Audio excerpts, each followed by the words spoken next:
Season 6 of the legendary StarLadder TV series. 16 top European teams, 120 season matches plus an epic LAN final voiced by your favorite shoutcasters. Watch the StarLadder TV matches using your Dota 2 client. Get an exclusive StarLadder HUD. Tickets on sale now.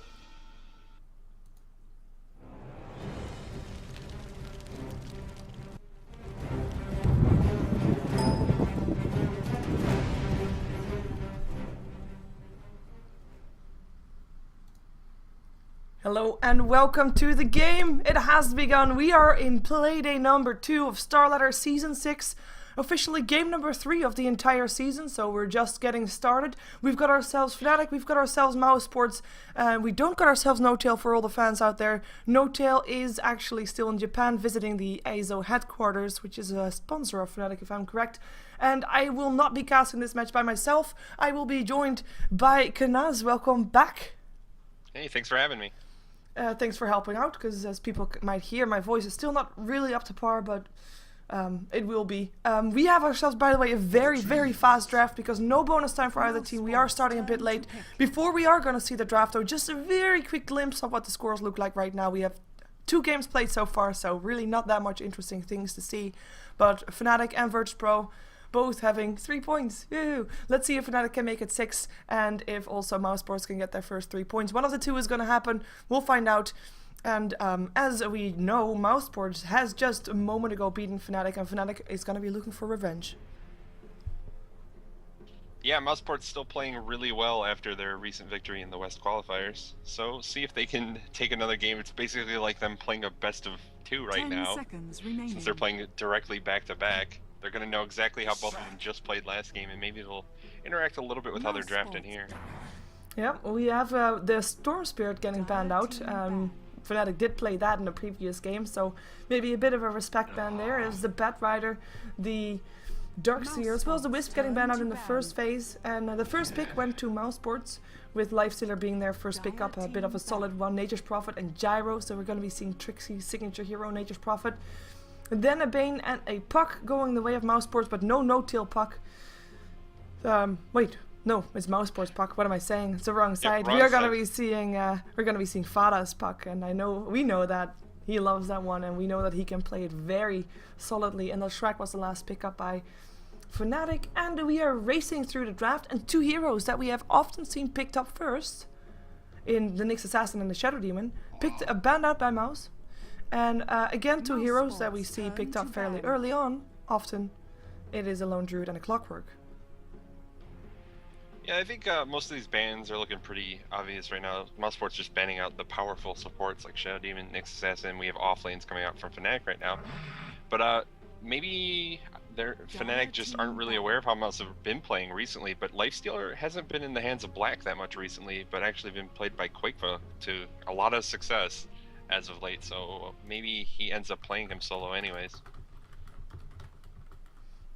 Yeah, we'll find out. We have got, obvious bans, as you say. I mean, Fnatic still needs their supports. They have a Leshrac, but you see the heroes getting banned out be setups for Leshrac. Those are out for Mouz, and for Mouz themselves, they need an offlaner, and that's what they get banned out against them. So I just had to inform the chat why Toby isn't casting this. Of course, for everybody inside Dota TV, of course the advertisement says that Toby is casting it, and he will be when he is not preoccupied with other things, as he is of course very busy, and he's casting the EMS 1 Cup right now.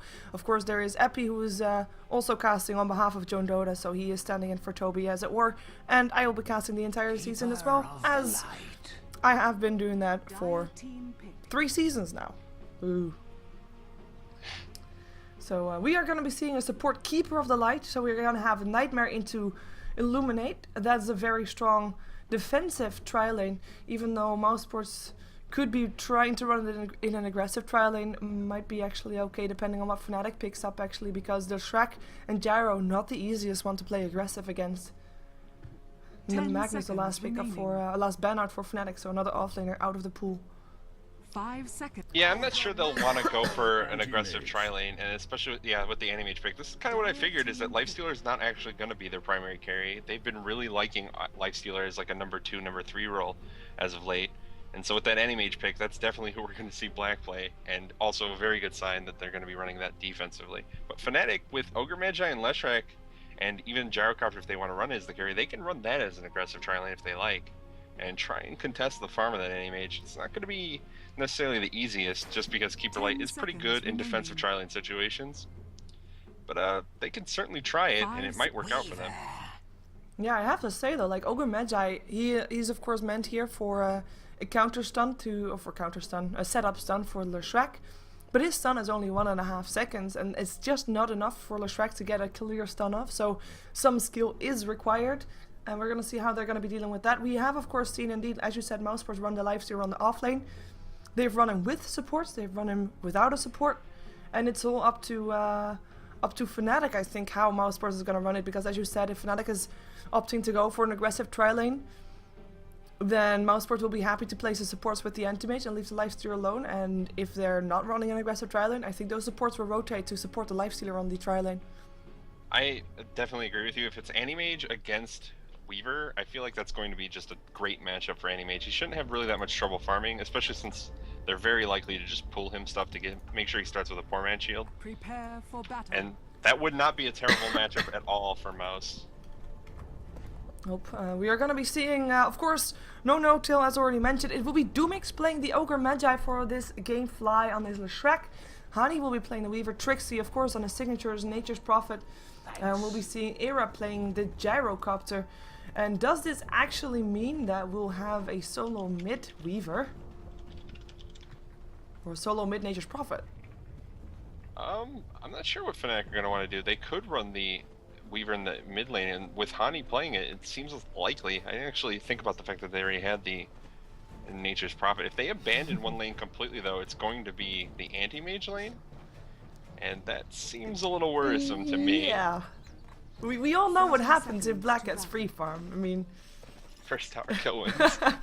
Yeah, of course, for people that are waiting for Navi versus Cupid, that game will be played after this one. And, yeah. That's official starting time in 15 minutes, so that's why people say speed Dota. But we're gonna be seeing Mouz on the Radiant side, Synderen playing his Keeper of the Light. It will be Quakefile on his Lifestealer, pass on the Bane. No real surprise that we see Black on the Anti-Mage. Already said none shall hinder me. Looks like he is going to be going up against Hani in the offlane. And we'll be seeing Fada playing the Puck. And it looks like he'll be up against the Nature's Prophet. I am not too confident about how that's going to be going for him. And nice Invis rune by Bane. Sees the ward placement. And yeah. That's going to be a safe tri-lane versus aggressive tri-lane for Mouz and Fnatic. Yeah, Puck shouldn't really have just complete free farm against Nature's Prophet, especially once he starts summoning Treants. He can harass Puck, and Puck's not really known as the tankiest of heroes in that mid lane. It should go pretty decent. Of course, Nature's Prophet, of course, doesn't have any sort of nuke, so he's not going to have the... That counter initiation, Doomix in a lot of trouble. Brainstep is there, one more hit needed, and there it is! Synderen gets the first blood from the other side of the tree line. Doomix thought he was clever trying to dodge the line of sight, but Synderen standing around, making it possible for Mouzeport to counter initiate. Because Era, or Fnatic rather, was the one to initiate on that. They did go for the combination of stuns, and you know, they hit their stuns, but they went to go on the tankiest target, who has actually got himself a poor man's shield. Resulted in Doomix going down. Yeah, and that's exactly what you want to be getting. A minute in, they're already getting first blood in that aggressive tri-lane. Exactly what they want to see happening. And Quakefa going to take a little bit of harass there, but there's no follow-up really, at least not at this point. Their heroes in their the Fnatic's defensive tri-lane definitely could do damage once they get some levels up, but just sitting at level 1 on like Ogre Magi, Leshrac, there's not a ton of follow-up, especially not for a hero like Lifestealer who can just pop Rage and walk away. Yeah, and actually already flat cannon skilled up by Era and already using it as well, pushing that lane out. So kind of want to be a bit aggressive. They do have the pool going for them because they did counter ward the ward that was there to block the camp. Because the ward that was placed by Mouz is actually just for vision, not really countering anything. But yeah, the Era, he just wants to go a bit aggressive with that and can actually harass quite well with that. Illuminate's gonna fly again, gonna be hitting up on Fly. This time no follow-up from Mouz after that though. Doomix, basically, if you're going to be going on an aggressive tri lane, and you're going to be an Ogre Magi, you're only going to be having your stun to help out with, because actually getting in range to hit, that's not safe, as we saw at the first blood. So he has to just rely on his stun. Luckily, it's a fairly short cooldown and fairly low mana cost, so he can actually do that. But yeah, he is having a fairly passive game for him, just finding the right openings and then stunning him. Apparently also spamming out his stun a bit, which he has been doing. He did pick up a Bloodlust though, as a secondary skill. Yeah, I'm a little bit surprised to see the Bloodlust picked up second. I'm not sure. I guess I haven't really paid close attention to when people have been picking up the Ogre Magi support. To see if I know Bloodlust is definitely one of the reasons to get him at such a strong ability as you go later in the game. But kind of surprised to see it early. I feel like the slow might just be more useful. But bottom lane. Oh, honey. He is gonna go down. No more mana to Chikushi, all burned away by Black. I was just gonna comment on how Black is absolutely destroying Hani in this bottom lane for last hits. 8-3 to 17-4 for the Animage, and now he gets the solo kill as well. It's not going well for Fnatic. Not at all. And yeah, as you mentioned, I mean, the Bloodlust is very strong for the Ogre Magi later on. We have actually seen Aki play Ogre Magi with just completely ignoring Ignite and just going for the Suns in the Bloodlust. But that is mostly when there is a lone Druid on the board and when they can Bloodlust a bear. Of course, Bloodlusting a Gyro is very effective as well because his Flak Cannon will just hit faster, or will hit more rather. But yeah, it is something that we should watch out for. And it's kind of saying that Fnatic might want to look to go for a push fairly early on, even though let's see if Mouz is going to allow them to. Illuminate will fly through, Split Earth is not going to hit, and the open wounds only for harassment does work though. Era being forced away from the creep wave a bit and not getting all those last hits, because so far Era, he's sitting on 12 for 1 last hits, with Koikfa sitting on 18, now 19 for 4, so aggressive trialing for Mouse is definitely working out. Yeah, and this is actually bringing to the problem you mentioned with Ogre Magi. His stun isn't really a very long duration. And normally it's enough that you'll be able to land the stun from Leshrac as set up just by clicking on them. But because Quakefa as Lifestealer has the Rage, there is a little bit of an opportunity for him to just pop Rage between the 2 stun hits. Yeah. So that's the real problem they're having with this initiation right now, is Leshrac keeps trying to stun the Lifestealer and it's not working. Yeah, and that's of course also a result of the support of Mousesports, just perfectly being in the right position, as in not getting caught out by that stun, because as you said, I mean, Lifestealer has a Rage, of course. Both Pass and Synderen, they kind of don't. Even though, of course, Pass has a Nightmare to help block the initial stun. Might not be what you want to be having, though, because you are going to be stuck in position for a while. But, yeah, I mean, it is... oh, wait a second. Era, trouble. Is there going to be a follow-up is the question. There goes an Illuminate being charged up. Nightmare to make sure that there's no stun. Illuminate doesn't hit anymore, though, and actually... It was Trixie's ultimate coming in to try and help push them out a bit. We do now have Trixie level 6. And we haven't really talked about mid lane at all. Trixie's actually doing quite okay. 23 rather for 14 versus 22 for 8. So it's very even here on this mid lane. It's very even in last hits, but those extra 6 denies are kind of a big deal. That's why we see that Puck is just now hitting level 6, while Trixie's 6.5. And of course Trixie having brilliant room control as well, being able to TP there, so Fada just constantly bottle crowing that instead of being able to pick up those runes. It is going really well, and I'm kind of liking this. This is Fnatic's... Oh, wait a second, this might be Trixie's dead now, he's gonna TP to base. No more orb is gonna be there, as the Gyrocopter is actually the one to go down on the top lane, with Koikfa picking up another kill for himself. Of course we can imagine how that went. Open wounds, Illuminate, brain stabs, the works. Nightmare to set it all up. But I kind of think that Trixie is the one to make a difference right now. He is the one to try and make something happen for Fnatic on the map, because they really need that, as we're gonna see Fly actually going down. Syndren's Illuminate clearing out. Rocket Barrage doing a lot of damage to Koikfa, but not enough, and the Nightmare stopping Era from chasing, and the Flak Cannon won't reach Koikfa anymore, even though we did see Doomix trying to take over. Nightmare, as everybody goes down on all the lanes. Honey dropping once again to Black, diving once again. He has got his Ring of Health. He seems to be going all the way back to base, just to be TPing back afterwards. But he did get himself another solo kill. Looking good for Mouz. Black sitting at top of the last hits and has gotten 2 solo kills on Weaver now. Hani kind of way out of this at this point. He's 2 levels behind Black from those kills. And, you know, Animage, you typically don't want to be seeing him get farm anyways, but then we know Black can definitely play a very, very potent hard carry as the game goes on. And he's getting everything he wants right now. Yep, and it's if you're playing this kind of game and you're wait a second, Trixie TPing top, helping to kill off Synderen. They are trying to make a difference right here. Can they dive Quickfire? Can they kill him? Rocket Barrage helping out. He dives into the trees though. Open wounds up on Era. And it is gonna be Fada that comes in. Nice Dream Coil up on 4 with the Waning Rift. Era, will he go down? Yes, he will. Doomix in a lot of trouble. Trixie goes down. Doomix goes down. Fly, he goes down with the Infest out from Koikfa. Triple kill and 4 heroes dead. This was the one thing that Fnatic needed to try and turn this around, and they just get counter killed. Only got 1 kill on the support Keeper of Light, which was the first kill of Fnatic in the game. Yeah, they needed to commit to that fight or not, that chase on Lifestealer or not.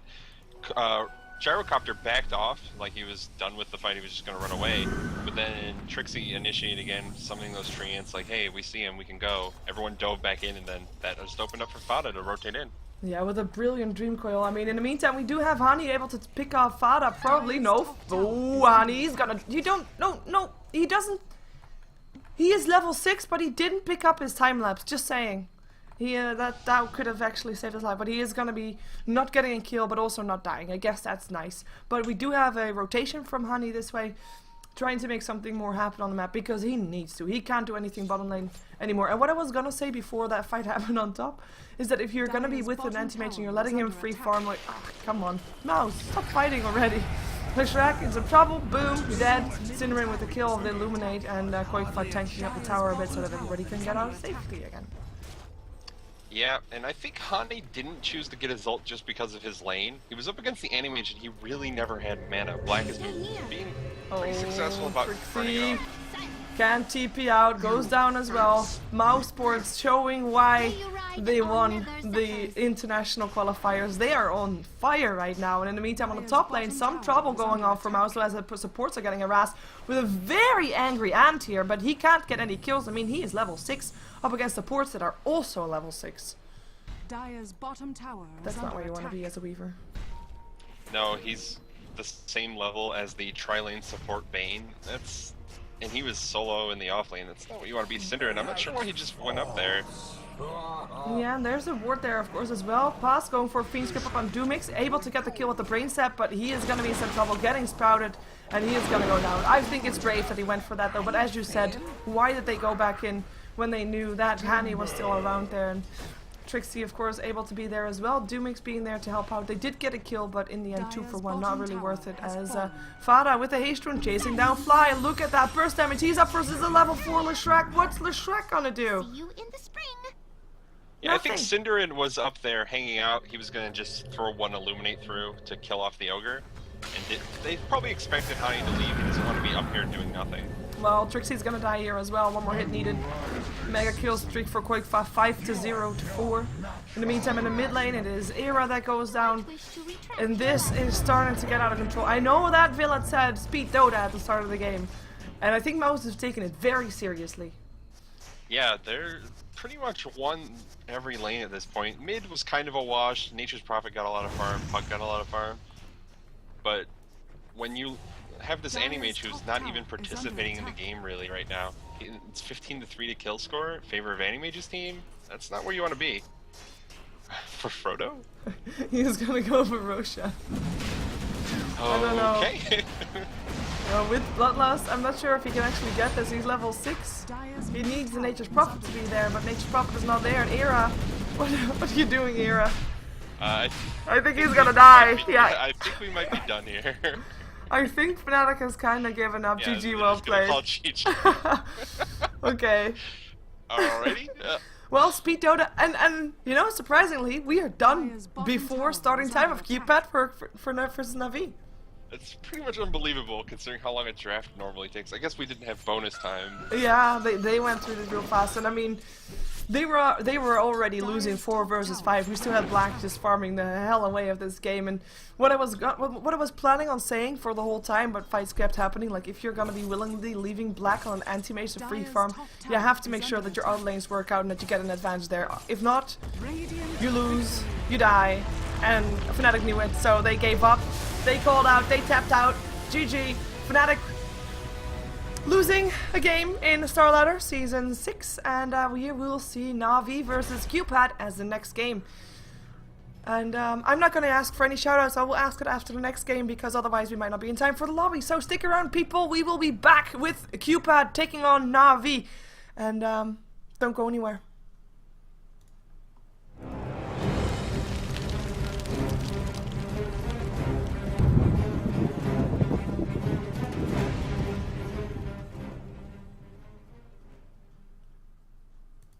Season 6 of the legendary StarLadder TV series.